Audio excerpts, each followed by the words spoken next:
Ang mataas na pagpupuri, pagluwalhati ay sa ating pinakamamahal na Panginoon Jesus po lamang at patuloy po nating inaalala ang mga turo at aral ng ating dearly beloved Honorable Pastor Wildy Almeda and Assistant Pastor Lina C. Almeda.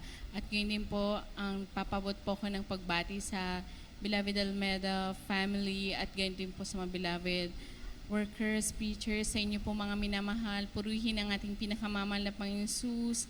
Nagpapasalamat po ako sa pagkakataon na ako'y mabigyan ng oras para po makapagpasalamat sa mahal na Panginoon.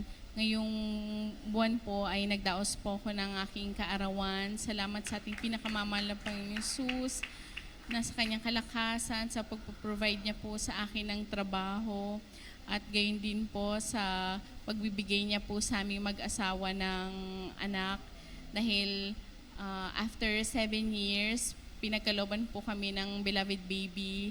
Salamat sa ating pinakamamahal na Panginoon Jesus. Nung ako po ay nahirapan po magbuntis dahil ako po ay merong problema sa aking matres. Meron po akong polycystic syndrome. Na kung saan ang kababaihan po ay mahirapang magbuntis at gayon din po hindi po buwan ng di po kami dinadatnan every month. Himala po ng ating pinakamamahal ng Panginoon Jesus ng taong 2023 bilang paghahanda po sa anibersaryo po ng Talipaw. Tayo po ay nag-alay ng pag-aayuno at sa maalala ko po noon mga minamahal, 5 buwan po kong hindi dinatnan. Ngunit sa himala ng ating pinakamamahal na Panginoon Jesus, after po ng mahaba po nating pag-aayuno noon at gayon din po sa tamang pag-break, after po ng fasting, pinagaling ako ng mahal na Panginoon Jesus at ako po ay nagbuntis sa isang healthy baby girl. Salamat sa ating pinakamamahal na Panginoon Jesus. At gayon din po nung nakaraang month lang po nung aking mahal na asawa ay may inayos na wiring sa aming tahanan. Sa hindi po niya sinasadya na mapag-short yung wire. Tunay nga po na yung 10 meters po na kable na yan ay natunaw ang insulator at ang lakas po ng pagputok nito at ang aming second floor ay nabalot po ng usok. Kinabahan po ako noon dahil sa kapal po ng usok, hindi ko po nakita agad ang aking beloved husband. Nag-alala po ako kung ano pong nangyari sa kanya, pero salamat sa mahal na Panginoon sa kanyang pag-iingat na hindi po siya nakuryente at hindi rin po siya nahulog sa hagdan nung pumutok po yung kable na hawak-hawak niya.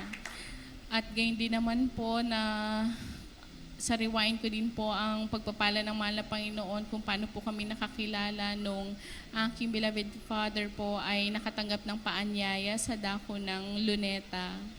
At siya po noon ay may taglay na karamdaman, may problema po siya sa tenga, pero nung siya po ay tumanggap sa ating mahal na Panginoon, unti-unti pong binalik na mahal na Panginoon ang kanyang pandinig. Salamat sa mahal na Panginoon.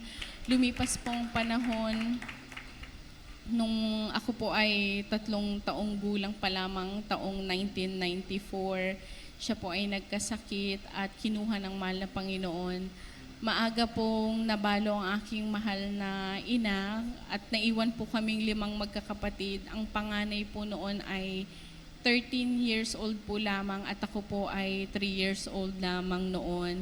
Kung isipin, napakahirap po para sa isang single parent na magpalaki po at magpatapos po sa kanyang mga anak, pero salamat sa habag ng ating pinakamamahal na Panginoon Jesus at isa po kami sa naabot ng panalangin nating dearly beloved pastor.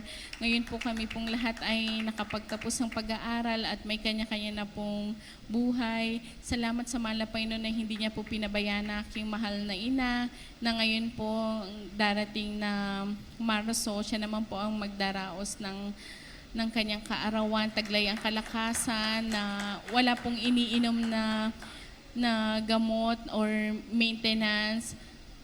Bagkus ang tanging ang habag lang po nating pinakamamahal na Panginoong Sus, ang siya nagbibigay sa kanya ng kalakasan. At hanggang dito na lamang po ang lahat ng papuri, pagluwalhati, pasasalamat po sa ating pinakamamahal na Panginoong Sus po lamang.